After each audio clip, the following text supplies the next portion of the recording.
when you had the Q&A, I was very interested in the aspect that you want to use something that's damaged, something you find an aesthetic purity in something that's already partially ruined that other people would not want anything to do with. Maybe they would sell immediately or even throw out to the, some garage sale or something. And I was curious about that kind of interest, particularly in the accordion, which I know you said was 85% damage, but is now 90% damage. But Oh, good yeah. memory.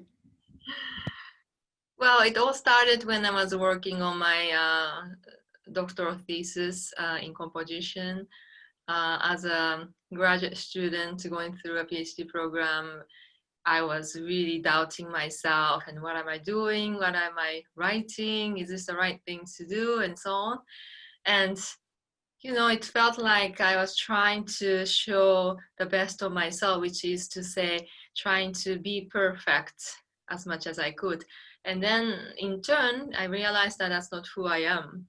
And I mean, super cheesy, but I felt like I have to write something that really shows this imperfect self. And I kind of took this path to really search the vocabulary to express the imperfection in music composition. And certainly I'm not the first one to do it, but yeah, it's just the Broken Accordion project is just one of those projects. Were you using a Moog synthesizer for some of those sounds? I've always liked that instrument just because it reminds me of Clockwork Orange, and how Yeah, they played along with the compositions there. And yeah, how long have you been using that? this is actually the only instrument I bought for this particular Japan Society project, just because the accordions that I have are missing some bass. And I thought that, okay, this Moog synth, it has been my dream to own one. And this is basically the cheapest Moog that I could get. This is the bass Moog. So I said, okay, I think this is the right moment to get one.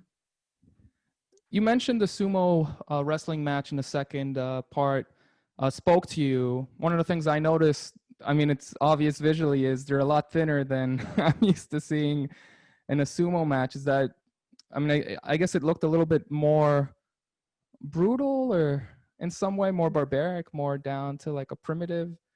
I got lots of comments like that. But I also wonder how many people, apart from Japanese people, have actually watched the sumo wrestling, the official ones, because there are so many this kind of sitcom character or animation that depicts sumo wrestlers, but they are actually not the sumo wrestlers. So these wrestlers are really highly trained athletes, and they have lots of muscles, and they're very fast and very strong. So to this day, sumo wrestling is partially about speed. So it's true that I also saw that small wrestlers back then seems very small, but I don't think it's just that. You mentioned it was really important to you, soundscape-wise, that you wanted people to look away from the screen. I noticed you were kind of struggling a bit in the beginning, talking about the pandemic and how it's affected you and not playing against that live audience. Was that kind of pain there that you feel people, I don't know, maybe they'll look at their cell phones or laptops or that kind of thing, and it drives you mad when they should be enjoying the moment? Well, it's just a very simple idea of how can I give this moment or just acknowledgement that okay, this we're having too much screen time in general, and let's at least try to acknowledge that even within the performance using a screen. So I mean, I don't know how well it worked, but also because I am a composer, to start with, I just wanted to also make sure that there is a piece that's purely audio without any visual support or distraction. I don't know which is better way to put it, but I just wanted to make sure that there's just audio piece included in the production. You know, as a composer, I'm curious if you prefer using the real instruments as opposed to digital samples in your work. I mean, I noticed that you were very big on, you know, doing the steam sounds with the accordion and that kind of thing. And I was wondering how often you find yourself researching how you can use a real life instrument to create a sound that already exists naturally. You mean using a field recording or like archive of recorded sounds? Yeah, exactly. Like creating your own, but it sounds similar to the real thing, or maybe even to a discerning ear, it wouldn't sound any different. And I'm wondering how often you kind of practice that and how long does it take to imitate a sound you hear by ear, I guess. Well, I think there are composers or musicians who are really good at using the actual sounds. I mean, of course, the film composers, they do that all the time, or the composers for animations. And that's not my specialty. I think what I can do is to be just inspired by what I see or what I hear and try to kind of share my inspiration in a very vague, very ambiguous manner, and then trying to build a brand new piece out of it. And hopefully, you know, with this, I can create this kind of dreamlike atmosphere. And that's all I could do, I think, from that perspective. So I don't know if I answered your question, but yeah, I don't even try to, I think, imitate. Although with this train piece, it was very clear that I was thinking about train a lot when I was working with this old accordion. One of the most interesting things I found that you said actually, you commented that you prefer horror movies because it's you can do experimental sounds. You can try all kinds of things that, you know, composers actually look for horror. And I mean, it should have been obvious to me, but it was really interesting to hear you say it. I guess comedy in that way, you really have to maybe see the visual in front of you to kind of get it, but horror you can really go uh, and you know, look inside yourself and find all these kind of I think sounds. one very obvious thing is that in our society, Western functional harmony is the majority of what we have. So many of us have grown up with this kind of vocabulary, which means lots of consonants, and dissonance is used to enhance the consonant harmony as a resolution. So when we hear a dissonance, people wants to hear a consonance. And we, the composers of contemporary music, are trained to look into dissonance in much deeper way to see if there are any shades in dissonance and if there's any way to create musical composition within the vocabularies of dissonance or the noise or basically unconventional sounds. But for many people, as soon as people hear this kind of vocabulary, people tend to associate that sound with fear or anxiety and so on. So if we, or if I want to really make use of this kind of vocabularies in all subtleties, I think the horror movies fit very well. But for comedies, I think I would have to, or I don't have to, but I think it's more appropriate to take a path of using more functional harmony and therefore using more consonant harmonies and so on. I really liked in the last section you had the split screens with all the boxes with that music video. I was wondering the choice for that. Actually, I was surprised you didn't use that for all of them because it just looked visually really aesthetic to look at. It was, you know, with you in between and all that, it kind of slowly changed. Yeah, I like that as well. I have to confess that it was my production assistant who had this idea and he tried it and I really liked it, so we kept it. But the idea for this whole project is, I mean, first of all, this was very, very hard project for me because normally when I start composing, because I have some experience working with live music and working with live musicians, I immediately have a sense of, oh, maybe this can connect with the audience, and maybe this needs a bit more help and so on. But I did not have a clue of what kind of materials can reach the audience. And of course, I want to try something experimental so that people would have some kind of new experience every time.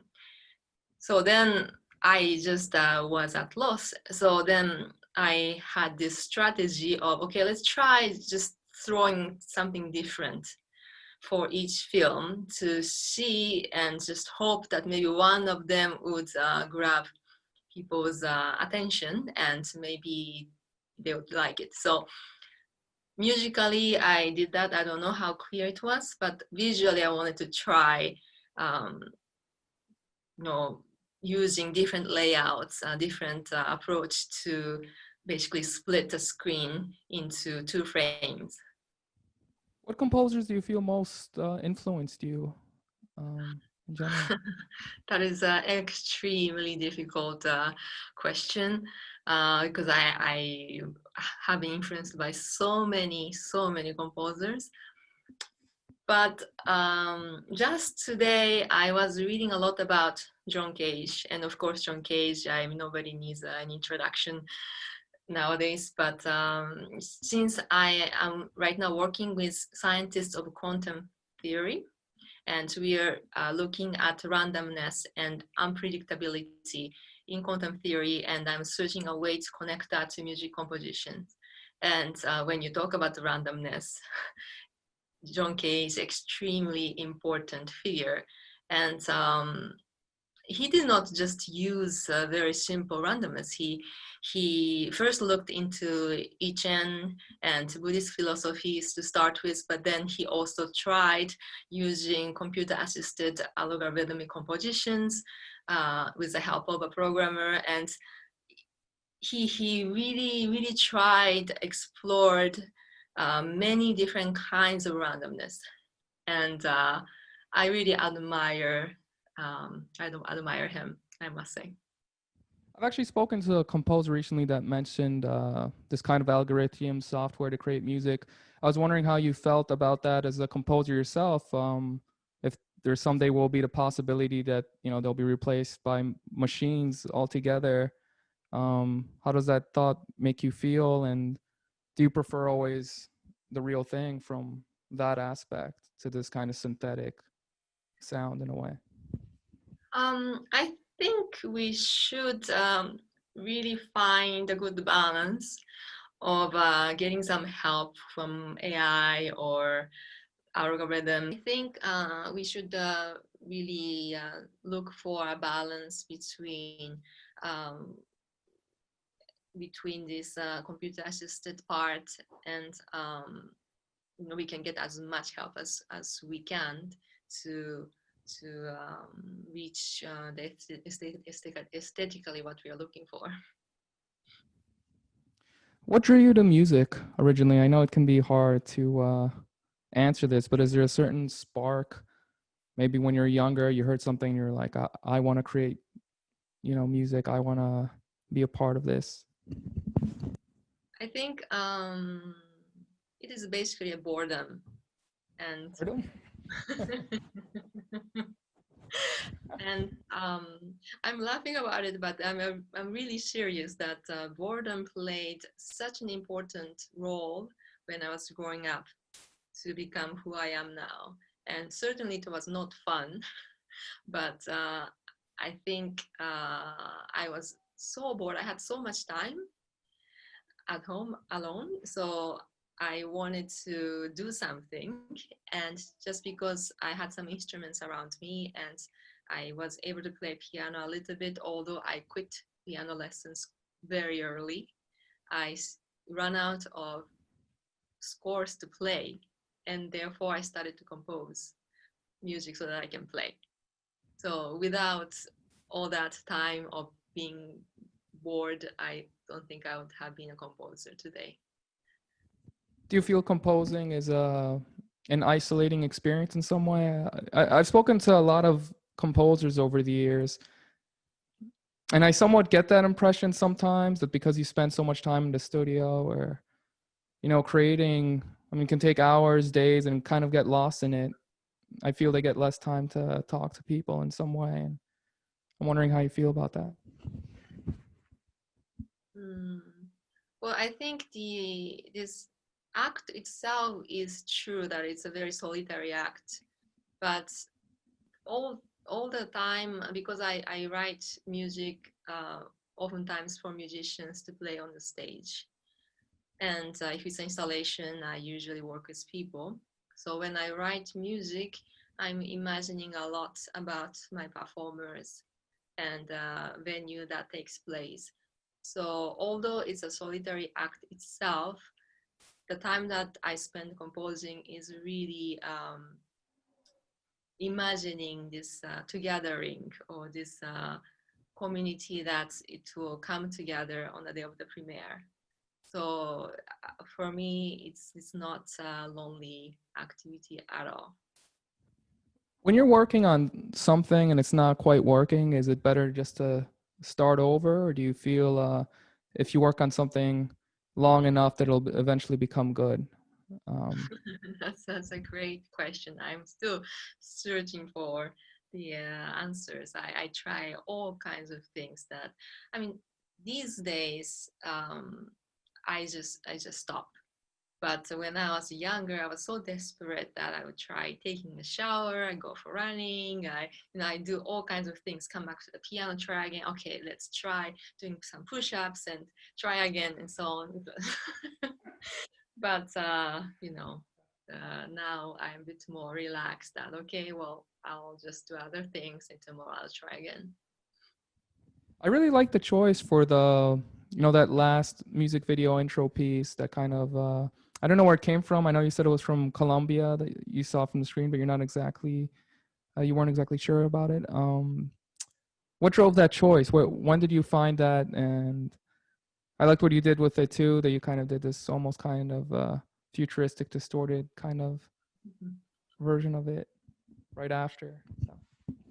Yeah, it's just I thought I think I had maybe 15 or so films to choose from, and the first thing that I definitely wanted to do was sumo archive, this documentation of sumo wrestling. I definitely wanted to work with that because I was so fascinated to to have seen this sumo wrestling from 1900.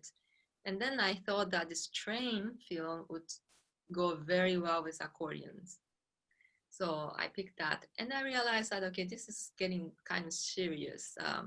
So I need something a bit like lighthearted, and then this one also had a music to it already. So I thought, okay, this is maybe a good challenge for me, that try to do something with when there's already music, and to work with it or to add something to it or take it out completely. And yeah, I like it when I don't know what to do exactly, but I can feel that there is maybe opportunity for me to discover something. You mentioned accordions are kind of a polarizing instrument in some way, that some people love them, some people hate them.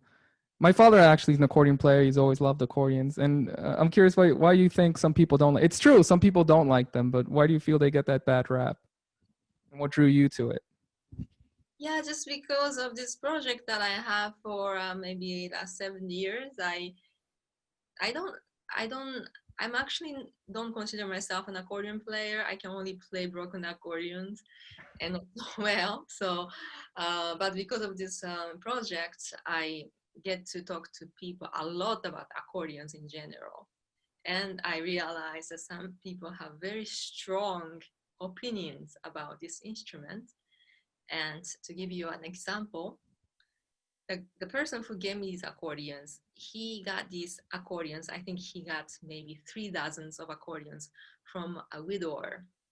And her ex-husband was a big collector of antique accordions. But he passed away, and she found a new partner to live with her. But she still had all these accordions in her house, and she had put all of them in the attic. But then somehow she felt that these accordions are creepy and watching her. So she had moved all of them into the shed. And still, she kind of felt that these instruments are, I don't know, projecting strange energy. And therefore, she called one day to a friend of mine who gave me accordions that, okay, I cannot take this anymore. You have to come and get them right now. I put all of them on my front yard. So my friend went there with a truck, and it knew it started raining. So he arrived, and as soon as he arrived, he tried to collect all the accordions, put them in a truck, and then drove back and put them in a safe place. But this story really made me think of, yes, these are instruments, but because each one of them has such a strong character, they are so different, how it looks and which key they are in and so on. It really resembles a bit like an animal. And maybe that freaks some people out. That's my opinion. I mean, the haunted accordion could be a movie for sure. And you know that there's so many accordion jokes. That's Yeah. really shows how. Should I try? Or maybe I shouldn't.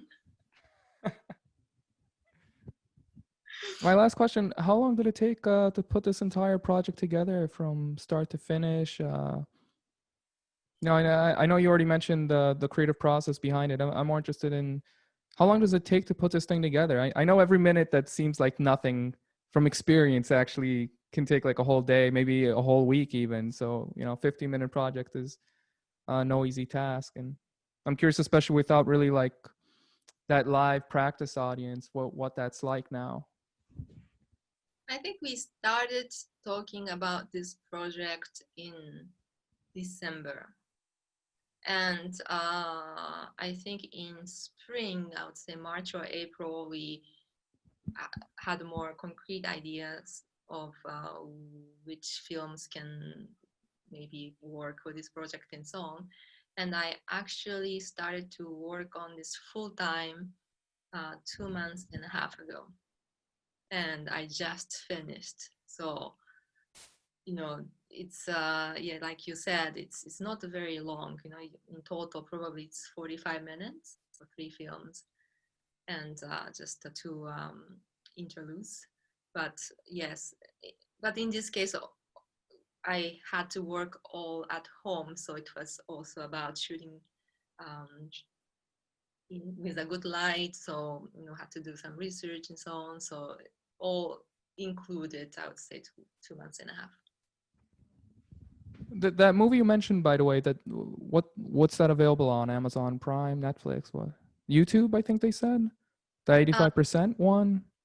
Yes, the film, a documentary film about Broken Accordion Project, which is called 85% Broken, and it's you can search on YouTube and also on Vimeo. It's free and it's available.